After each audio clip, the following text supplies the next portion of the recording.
دوستو، خلیفہ ہارون رشید کی بیوی ملکہ زبیدہ بنت جعفر فریضہ حج کی ادائیگی کے لیے مکہ مکرمہ آئی۔ انہوں نے جب اہل مکہ اور حجاج کرام کو پانی کی دشواری اور مشکلات میں مبتلا دیکھا تو انہیں سخت افسوس ہوا۔ چنانچہ انہوں نے اپنے اخراجات سے ایک عظیم الشان نہر کھودنے کا حکم دے کر ایک ایسا فقید المثال کارنامہ سر انجام دیا جو رہتی دنیا تک یاد رہے گا۔ ملکہ زبیدہ کی خدمت کے لیے 100 نوکرانیاں تھیں جن کو قرآن کریم یاد تھا اور وہ ہر وقت قرآن پاک کی تلاوت کرتی رہتی تھی۔ ان کے محل میں سے قرت کی آواز شہد کی مکھیوں کی بنبناہٹ کی طرح آتی رہتی تھی۔ ملکہ زبیدہ نے پانی کی قلت کے سبب حجاج کرام اور اہل مکہ کو درپیش مشکلات اور دشواریوں کا اپنی آنکھوں سے مشاہدہ کیا تو انہوں نے مکے میں ایک نہر نکلوانے کا ارادہ کیا۔ اب نہر کی کھدائی کا منصوبہ سامنے آیا تو مختلف علاقوں میں سے ماہر انجینئر بلوائے گئے۔ مکہ مکرمہ سے 35 کلومیٹر شمال مشرق میں وادی حنین کے جبال تال سے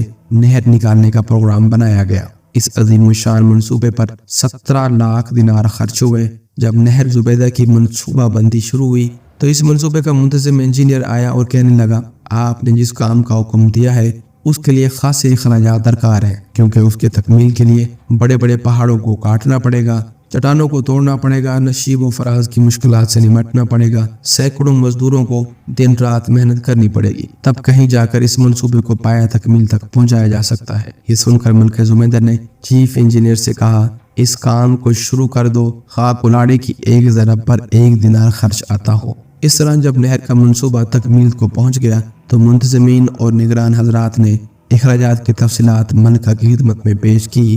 اس وقت ملکہ دریائے دجلہ کے کنارے واقع اپنے محل میں تھی۔ ملکہ نے وہ تمام کاغذات لیے اور انہیں کھول کر دیکھے بغیر دریا بر کر دیا اور کہنے لگی، الہی، میں نے دنیا میں کوئی حساب کتاب نہیں لینا، تو بھی مجھ سے قیامت کے دن کوئی حساب نہ لینا۔